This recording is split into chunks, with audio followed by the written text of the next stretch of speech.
ශ්‍රී ලංකාවේ දෙවෙනි විශාලතම බන්ධනාගාරය ලෙස 1876 වසරේදී ඉංග්‍රීසින් විසින් ඉදිකරන ලද මහනුවර පැරණි බෝගම්බර බන්ධනාගාරයයි මේ.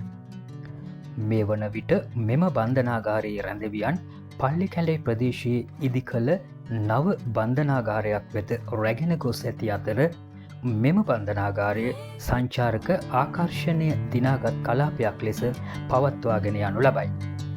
1876දී මෙරට ප්‍රථම පොලිස්පතිවරයා වූ UNS සෝන්ඩස් මහතාගේ අධීක්ෂණය යටතේ මෙම බෝගම්බර බන්ධනාගාරය ඉදිකර තිබෙනවා.